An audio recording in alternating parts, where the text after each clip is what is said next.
24절부터 7장 2절까지의 말씀을 가지고 하나님의 기적이라는 제목으로 하나님의 말씀을 함께 묵상합니다.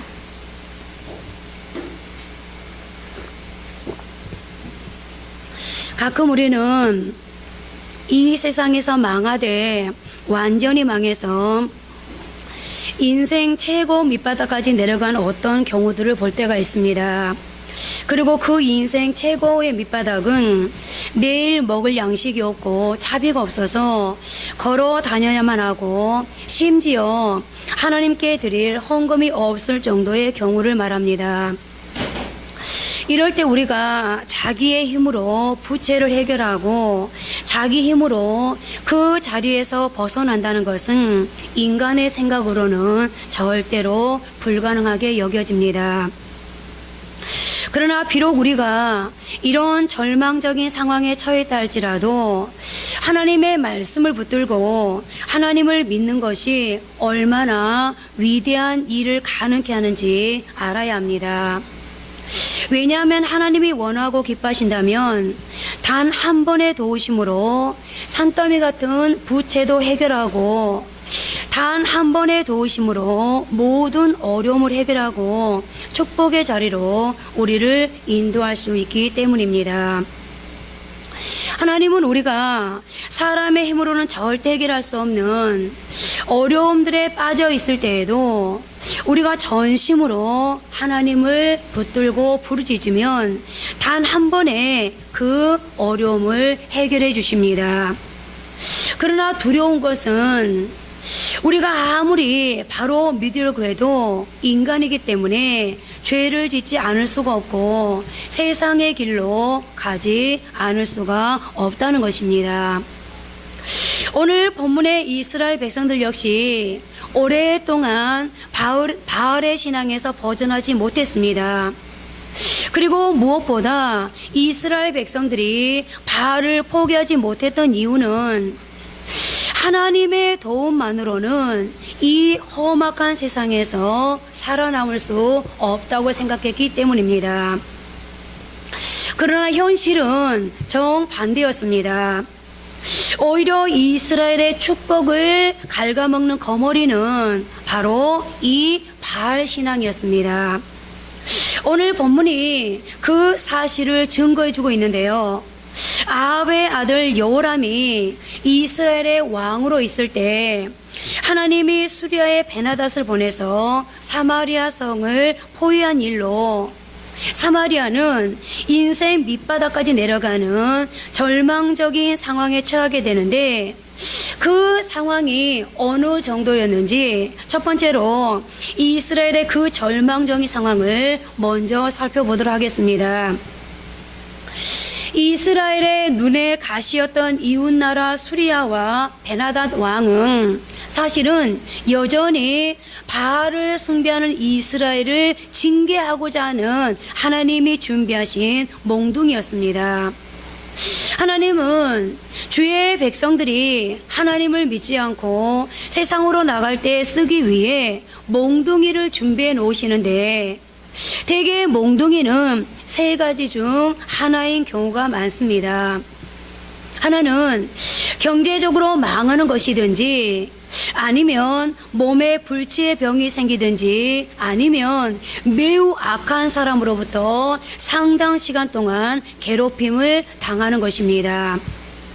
물론 징계가 아닌 하나님의 영광 때문에 이러한 경우들이 나타나는 하나님의 연단의 방법으로 이러한 경우들이 나타나는 수도 있습니다만 어쨌든 이 세 가지 하나님의 몽둥이 중에서 어느 것 하나 만만한 것은 없습니다.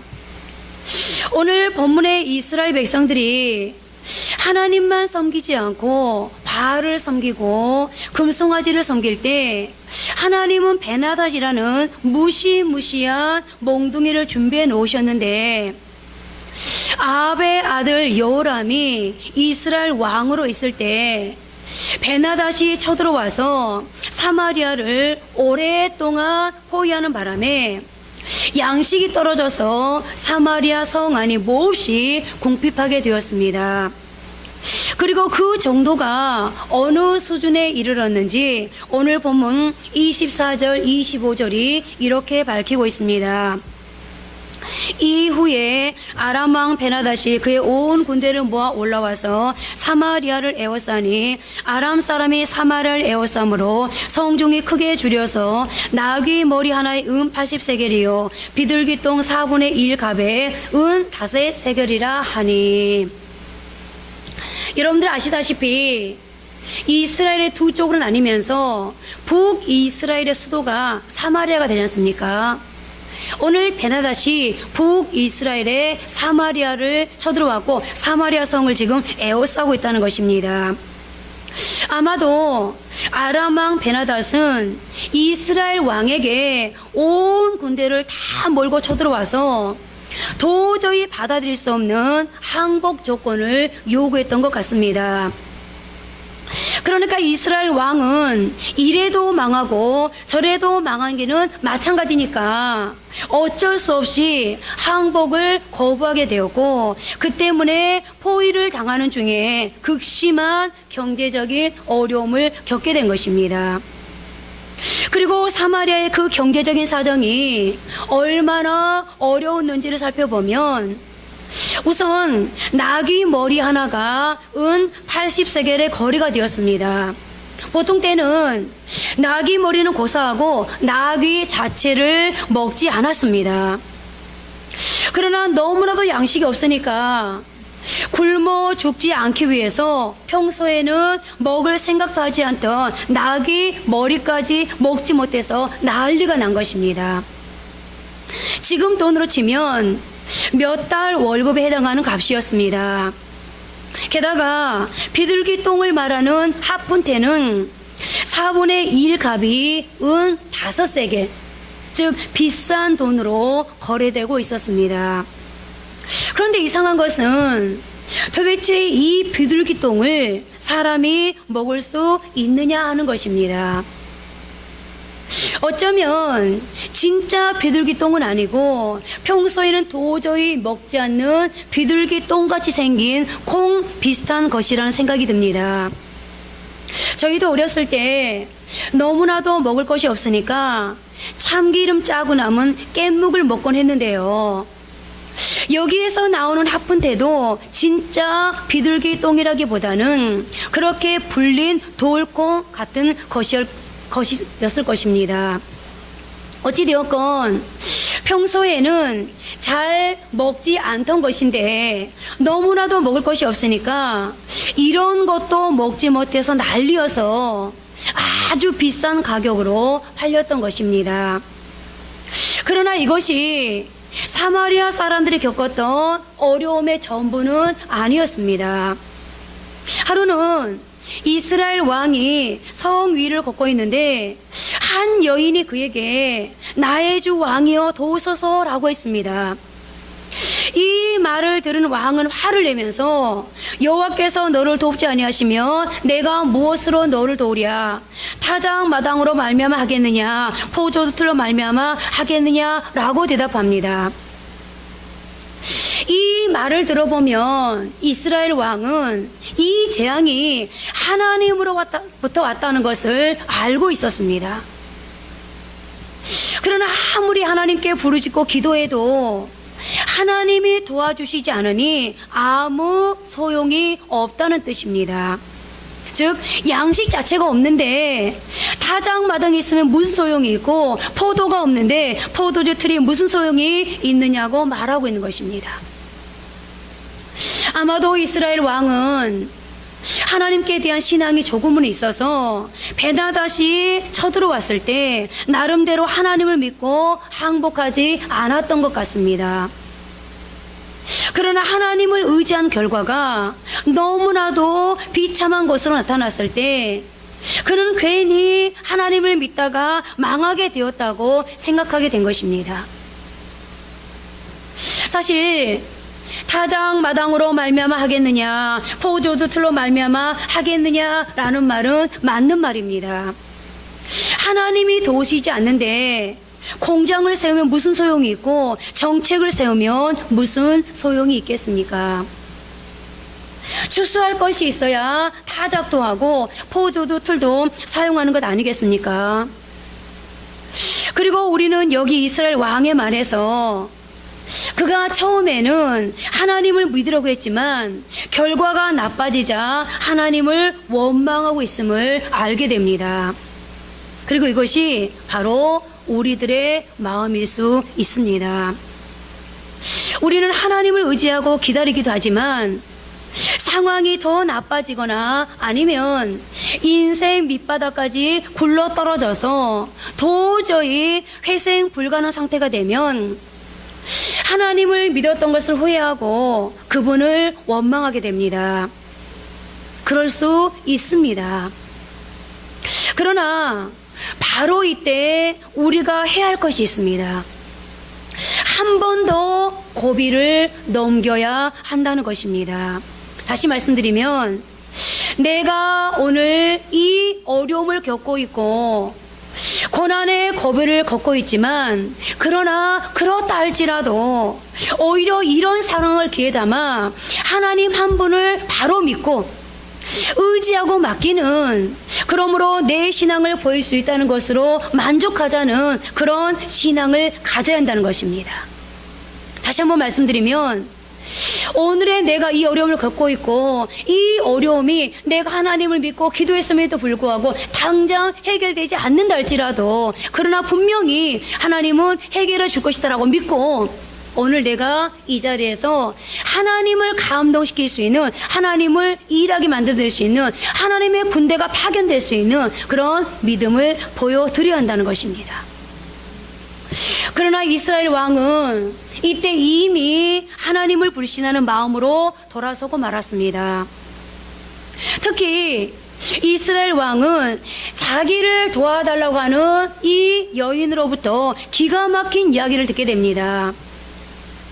너무나도 먹을 것이 없으니까 두 이웃이 번갈아 가면서 아이들을 삶아 먹기로 했는데, 그래서 어제 자신의 아이를 나누어 먹은 이웃이 오늘 아이를 감추고 안 내놓는다는 것입니다. 그래서 그 여인은 그 집의 아이를 약속대로 같이 삶아 먹도록 해달라고 왕에게 도와달라고 하는 것이었습니다. 여러분, 부모가 아이를 삶아 먹다니, 자식을 삶아 먹다니 어떻게 이런 일이 있을 수 있습니까? 이스라엘 왕은 자기가 생각하는 것보다 사마리아의 사정이 훨씬 더 비참한 것에 분노했습니다. 어떻게 하나님이 살아계신데 이스라엘 백성들이 자기 아이를 삶아 먹어야 할 정도로 비참하게 내버려두고 방관할 수 있느냐는 것입니다. 그래서 왕이 이 말을 듣고 옷을 찢었는데 왕의 옷 안에는 베옷이 있었습니다. 그러니까 왕 나름대로는 이런 위기 가운데에서 하나님께 금식하고 기도하려고 애를 쓰고 있었다는 것입니다. 그러나 백성들이 자기 아이들을 삶아 먹을 정도로 비참하게 될 때까지 하나님이 응답하지 않으시니까 그 하나님께 실망을 하게 되면서 이제는 더 이상 하나님을 믿지 않겠다고 결심합니다. 그리고 어떻게 하는지를 보십시오. 오늘 열왕기하 6장 31절입니다. 왕이 이르되 사밧의 아들 엘리사의 머리가 오늘 그 몸에 붙어 있으면 하나님이 내게 벌 위에 벌을 내리실지로다 하니라. 왜 갑자기 왕이 이 모든 책임을 엘리사에게 돌리는지 알 수는 없습니다만, 단지 우리가 짐작할 수 있는 것은 엘리사가 이런 재앙을 예언했거나 아니면 이스라엘 왕에게 항복하지 말고 끝까지 하나님을 믿으러 한 경우일 것이라고 생각되는데요.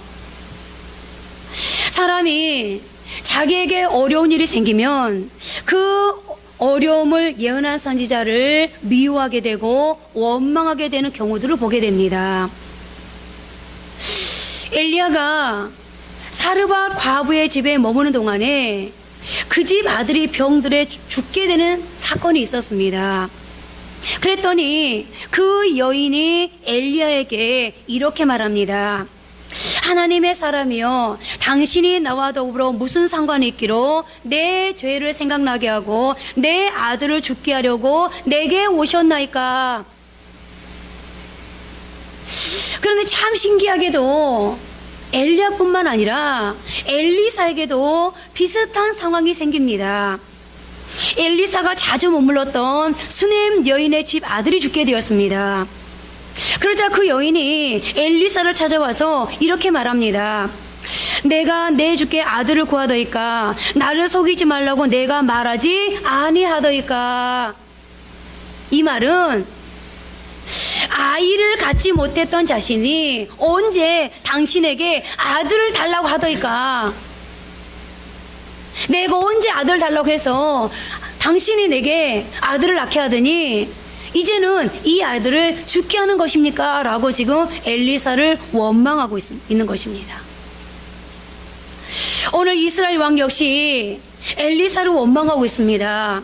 그러면서 이스라엘 왕은 이제 원망에서 멈추지 않고 엘리사가 있는 곳에 사자를 보내서 엘리사를 죽이라고 합니다. 그리고 자기도 엘리사가 있는 곳으로 뒤쫓아갔습니다.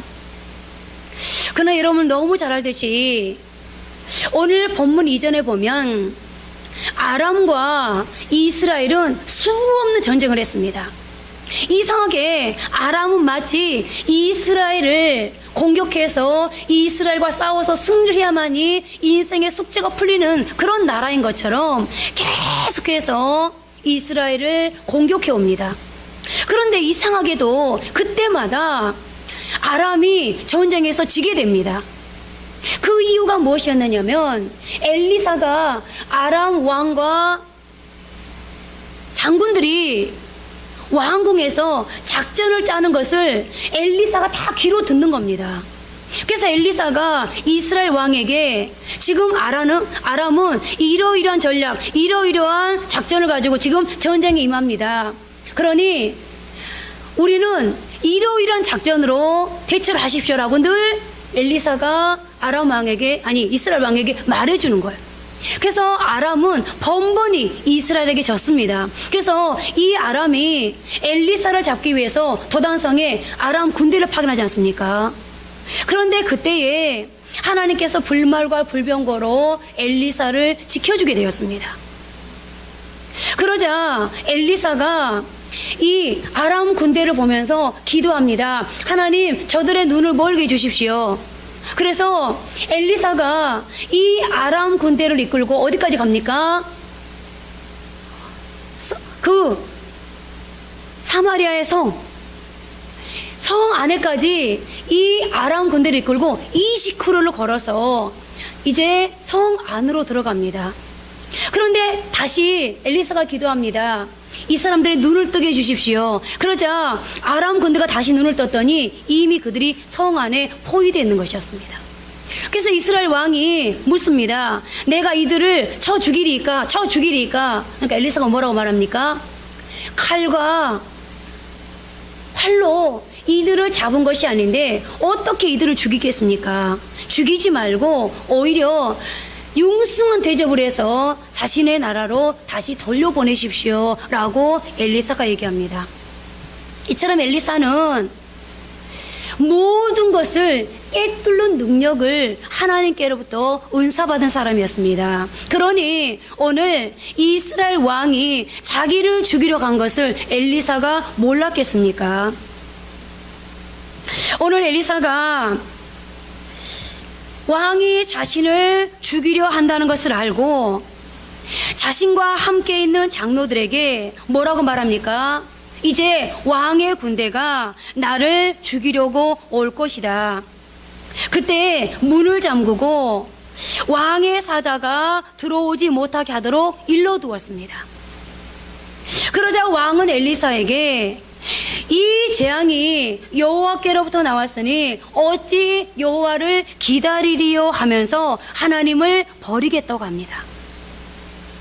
이스라엘 왕은 자기 나름대로는 하나님을 기다린다고 하면서 어떻게 하나님의 축복을 회복해야 하는지 모르고 있는 것입니다. 그렇습니다. 그냥 기다린다고 해서 축복이 오는 것이 아닙니다. 하나님의 말씀을 잡아야 재앙이 끝나고 복이 오는 것입니다. 자, 이제 두 번째로 드디어 능력 있는 하나님의 말씀이 임합니다. 이스라엘 왕의 말은 거의 자포자기에서 나온 말이었습니다.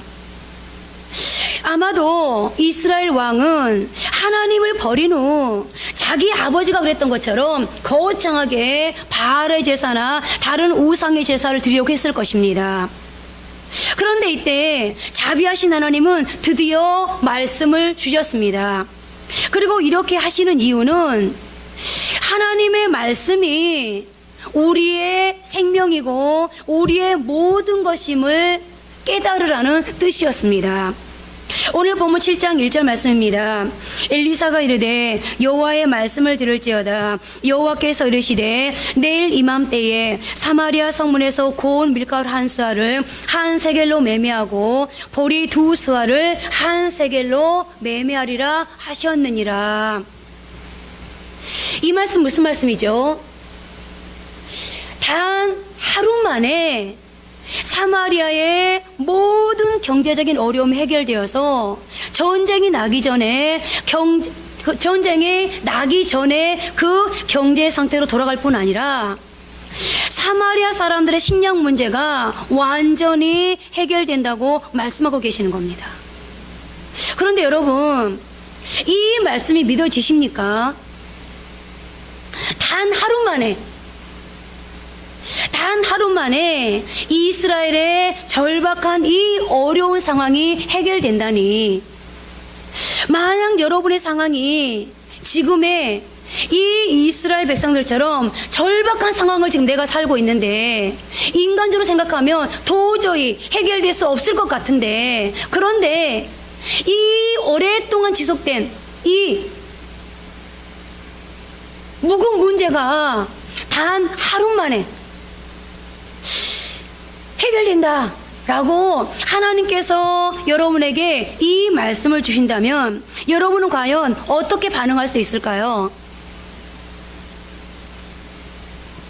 하나님은 왜 이 이스라엘 백성들의 가장 절망적인 상황에서 이렇게 얼토당토하는 것 같은 말씀을 주시는 걸까요?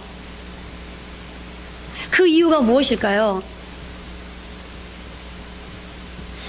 그것은 이스라엘에 대한 하나님의 사랑입니다. 그리고 무엇보다도 하나님이 어떤 분인지를 알라는 것입니다. 여러분들, 지금 이스라엘 백성들은 무엇 때문에 이 상황을 만났죠? 하나님만 섬기라고 그랬는데 이스라엘 백성들이 하나님만 섬긴 것이 아니라 바알을 섬기고 우상을 섬기는 바로 그 죄 때문에 조금 이 상을 만난 거 아닙니까? 그러니까 하나님께서는 이제 하나님의 몽둥이를 통해서 이스라엘 백성들을 징계하시고 채찍하셨다가 하나님이 다시 그들에게 말씀을 주시면서 내가 단 하루 만에 너희들이 이 상황을 완전 역전시킬 거야. 그러면서 하나님이 무언의 지금 메시지를 주고 있는 거예요. 내가 너희에게 어떻게 하는 걸 보면서 내가 어떤 분인지, 나 여호와는 어떤 하나님인지 좀 알라는 거예요. 그러므로 제발 우상을 섬기지 말고 여호와 하나님만을 계속해서 섬기라는 것입니다. 그런데 이런 하나님의 말씀을 불신하고 빈정거린 한 관리가 있었습니다. 오늘 본문 7장 2절입니다. 그때 왕이 그의 손에 의지하는 자 곧 한 장관이 하나님의 사람에게 대답하여 이르되 여호와께서 하늘에 창을 내신들 어찌 이런 일이 있으리요 하더라. 엘리사가 이르되 내가 내 눈으로 보리라. 그러나 그것을 먹지는 못하리라 하니라. 어떤 의미에서 이 관리의 말은 옳다고 볼 수 있습니다. 왜냐하면 엘리사는 지금 절대로 불가능한 일을 말하고 있기 때문입니다.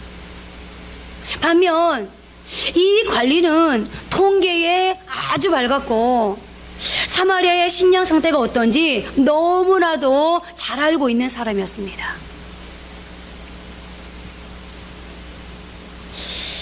그는 이 나라가 며칠을 버티지 못하고 망한다는 사실까지 잘 알고 있었을 것입니다. 그래서 여러분, 어설피 아는 것이 때로는 문제가 될 때가 있어요. 이래서 어떤 사람이 병을 앓는데 하나님이 이 병은 내가 고쳐줄 거야 라고 말하면, 의사한테 그 말을 하면 의사가 어떻게 받아들이겠어요? 내가 전문가입니다. 여러분들, 어떤 경제적인 어려움을 겪는 사람에게 하나님이 당신의 그 경제적인 어려움을 이제 해결해 주신답니다. 그러면 경제 전문가들은 아니요, 절대 그렇게 될 수 없습니다. 우리가 이제 하나님께서 우리 교회를 부흥시켜 준답니다 라고 우리가 하나님 앞에 선포하면 수많은 교회에서의 전문가들은 아니요, 그런 일은 쉽게 나타나지 않습니다. 여러분, 어설피 알고 있는, 아무리 우리가 지식적으로 완벽하다 한들 여러분들 하나님을 능가할 수 있겠습니까? 하나님의 지식을 어떻게 우리가 따라갈 수 있겠습니까? 오늘 이 관리는 자기 자신이 생각한 겁니다. 내가 너무 잘 알고 있어. 그런데 하나님의 말씀이 그것도 단 하루 만에 사마리아의 모든 식량 문제가 해결되고 경제가 정상화된다고 하니 어떻게 믿을 수가 있겠습니까? 제가 새벽 예배와 금요 기도회 때 말씀을 드렸습니다만, 하나님은 이스라엘 백성들에게 하나님의 약속의 말씀을 믿기만 하면 가나안을 정복하게 하나님이 직접 싸워 주시겠다고 약속했습니다. 그리고 이스라엘 백성들도 그 말씀을 믿었습니다. 그러나 거대한 가나안이라는 현실을 보고 나니 도저히 믿게 되지가 않는 것입니다. 현실과 하나님의 약속의 말씀 사이에서 갈등하던 그들은 결국 하나님의 약속을 불신하는 결론에 다다랐고, 그러므로 그들은 가나안의 축복을 놓치고 말았습니다. 어떤 순간 우리에게도 이런 부딪힘이 있을 때가 있습니다. 하나님의 말씀은 현실과는 완전히 정반대되는 불가능한 말씀인 것처럼 와 닿을 때, 그리고 현실과 하나님의 약속이 부딪히게 될 때 우리는 갈등하게 됩니다. 오늘 이 신화 역시 바로 그것 때문에 하나님의 말씀에 빈정거릴 수밖에 없었습니다. 그리고 그것은 하나님의 말씀보다는 자기 판단을 더 믿는다는 뜻이었습니다. 다른 의미로 생각하면 왕에게 더 이상 하나님의 말씀을 믿지 말라고 충동질하는 것이었습니다. 그러나 하나님은 지금 절망 가운데 있는 이스라엘을 단 한 번의 도우심으로 완전히 정상화시키는 큰 복을 내리려고 작정하셨습니다. 그런데 겨우 신화 주제에 하나님의 말씀을 불신하고 대적하라고 했습니다. 여러분, 우리 역시 마찬가지 아닙니까? 겨우 피조물인 주제에 감히 하나님의 말씀을 내 입장에서, 내 상황에 의해서, 세상의 잣대와 세상 흐름에 의해서 된다 안 된다 한다면 그것처럼 불신은 없을 것입니다. 차라리 하나님의 말씀이 도저히 믿어지지 않을 때는 하나님의 말씀이 제 머리로는, 제가 살아왔던 세상 상식으로는 도저히 믿어지지가 않습니다. 저의 약한 믿음을 도와주옵소서라고 도움을 구해야지. 하늘의 창을 내어 부어주신 들 되겠습니까? 라고 한다면 어떻게 축복의 사람이 될 수 있겠습니까? 우린 하나님의 말씀에 대한 반응에 대단히 신중해야 합니다. 왜냐하면 하나님의 말씀을 믿지 못할 때 다른 사람들은 다 그 복을 받는데 나만 그것을 보면서도 누리지 못하게 되기 때문입니다. 가장 큰 증거가 가나안을 정탐했던 12명의 사례 아니겠습니까? 10명의 정탐꾼들은 거짓이 아닌 사실을 말하는 것이었지만 하나님의 약속의 말씀을 믿지 못하고 자신들의 내일을 맡겨드리지 못함으로 결국 그 좋은 축복의 땅 가나안의 주인이 되지 못했고, 정말 상식적이지 않았지만 그럼에도 하나님의 약속의 말씀을 믿고 그 상황을 견뎌낸 여호수아와 갈렙은 가나안의 주인으로서 큰 복을 누리지 않습니까? 오늘 하나님의 약속의 말씀을 믿지 못하고 빈정거렸던 이 관리가 어떻게 되었는지는 잠시 후에 보게 될 것입니다. 이제 세 번째로 기쁜 소식을 전하는 자들이 있었습니다. 하나님의 놀라운 축복은 전혀 생각하지도 못한 사람들에 의해서 사마리아에 전해지게 되었는데, 사마리아의 성문 가까운 곳에 4명의 문둥병 환자가 있었습니다. 오늘 성경에는 나병 환자라고 기록되어져 있는데 더 실감나게 말씀을 듣기 위해서 문둥병으로 표현하도록 하겠습니다. 자, 이 4명의 문둥병들도, 병자 환자들도 먹을 것이 없어서 굶어 죽을 지경이 되었습니다. 그래서 이 4명은 어차피 성 안으로 들어갈 수도 없고 가만히 있으면 굶어 죽을 것이 분명하니까 아람 군대에 가서 항복하기로 합니다. 누가 문둥병자들의 항복을 받아주겠습니까만, 그래도 불쌍히 여겨 양식을 주면 사는 것이고 죽인다 해도 어쩔 수 없다는 생각이었습니다. 그러나 다른 이스라엘 사람들은 너무나도 자존심이 강해서 절대로 가만 앉아서 참는 것 외에는 다른 길을 생각하지 않았습니다. 하지만 이 문둥병 환자들은 이미 한 번 낮아져 보았기 때문에 한 번 더 자존심을 버리고 살 수 있는 길을 택했던 것입니다. 그래서 오늘 본문을 통해서 우리가 배울 수 있는 것은요, 하나님의 백성들이 위기에 처했을 때 자존심을 버리고 한 번 더 시도해 보는 것은 아주 중요합니다. 어떤 때는 내가 가만히 있기만 해도 하나님이 알아서 해줄 때가 있는가 하면, 어떤 경우에는 내가 자존심을 버리고 직접 도전을 해야 할 때가 있습니다.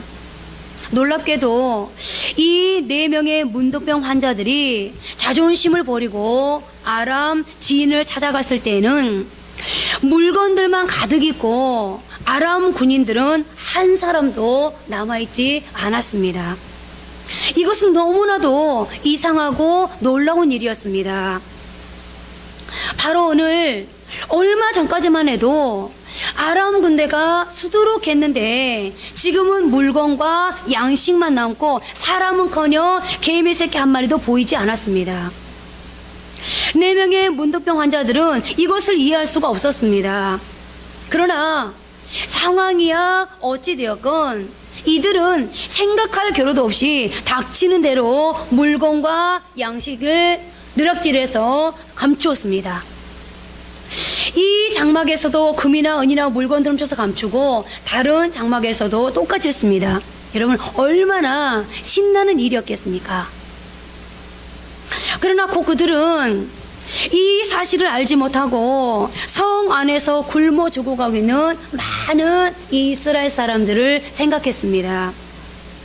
사실 이것은 갈등이었다고 해도 과언이 아닐 것입니다.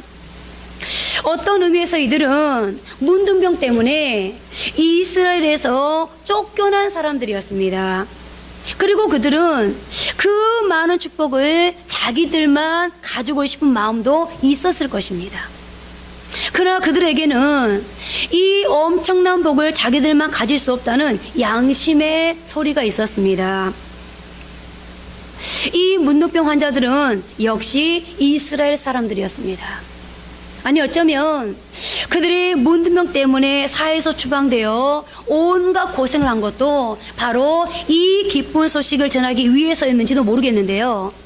어찌되었건 그들은 이 기쁜 소식을 성 안에서 죽어가고 있는 많은 사람들에게 전하기로 했습니다. 이제 마지막 4번째로, 이제 오늘의 이 기적을 연출하신 하나님의 능력과 이스라엘의 믿음입니다. 도대체 어떻게 해서 아람 군대가 이 많은 물건들과 양식들을 다 두고 사람들만 두고 도망가게 되었는지 여러분 궁금하지 않습니까? 어떻게 이런 상황이 연출될 수 있었는지. 그것은 하나님의 아주 간단한 능력이었습니다. 열왕기하 7장 6절 7절 말씀 함께 합독하십니다. 이는 주께서 아람 군대로 병거 소리와 말소리와 큰 군대의 소리를 듣게 하셨으므로 아람 사람이 서로 말하기를 이스라엘 왕이 우리를 치려하여 헷 사람의 왕들과 애굽 왕들에게 값을 주고 그들을 우리에게 오게 하였다 하고 해질 무렵에 일어나서 도망하되 그 장막과 말과 나귀를 버리고 진영을 그대로 두고 목숨을 위하여 도망하였습니다. 하나님이 음향 효과를 사용하셨습니다. 하나님이 어떻게 소리를 내셨는지는 알 수 없지만 갑자기 많은 군대의 말소리와 그리고 큰 군대 소리가 이 군대 귀에 들려오게 한 겁니다. 아무것도 보이지 않는 칠흑 같은 어두운 밤에 큰 군대의 소리와 말소리가 들리니까 아람 군대는 다른 군대가 쳐들어온 줄 알고 정신없이 모든 것을 버려두고 몸만 빠져나와 죽자 살자 도망을 쳤던 것입니다. 그리고 우리가 여기서 알아야 할 것이 있습니다.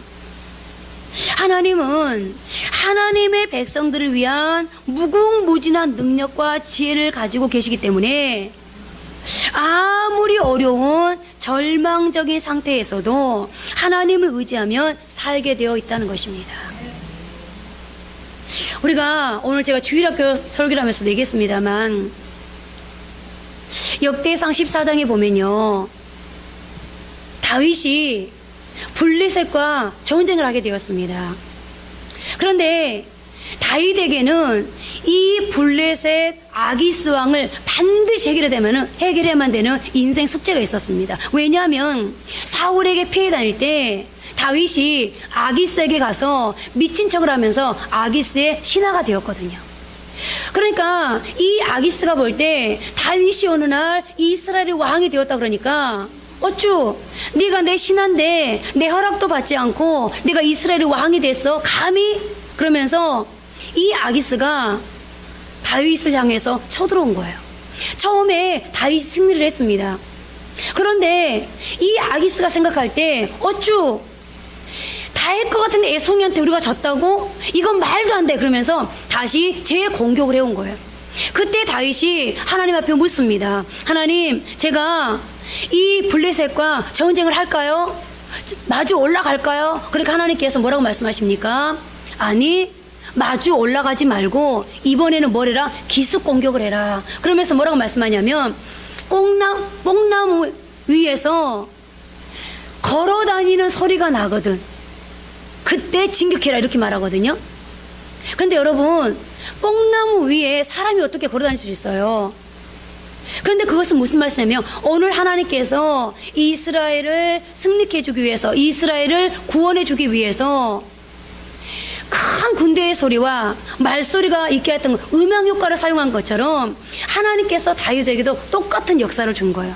그런데 거기에는 어떻게 말씀을 기록하고 있냐면 뽕나무 위에서 사람들이 걸어가는 소리가 나는데 그 소리는 바로 하나님의 군대의 소리. 그래서 하나님 말씀하시죠. 내가 너보다 앞서가서 블레셋과 싸워주겠다. 그러니까 하나님의 군대가 다윗보다 앞서가는 소리였던 거예요. 그리고 그 소리를 듣고 다윗이 블레셋과 이제 싸우면서 하나님의 군대가 앞서가서 이미 싸우고 있었고 그때 다윗이 갔을 때 다윗이 승리할 수 있었던 거죠. 그러므로 말미암아서 그 역대상 14장 17절에 보니까 다윗의 명성이 온 세계에 퍼지게 되고 그러므로 말미암아서 다시는 이제 주변의 적대국들이 다윗을 함부로 얕잡아 보지 못하는 그런 결과를 가져오거든요. 근데 오늘 하나님께서 이스라엘 백성들을 구원하기 위해서 이런 음향 효과를 사용하셨던 거예요. 그러면서 하나님께서 하나님의 백성들에게 말하고 싶었던 겁니다. 나는 이런 능력을 가지고 있다.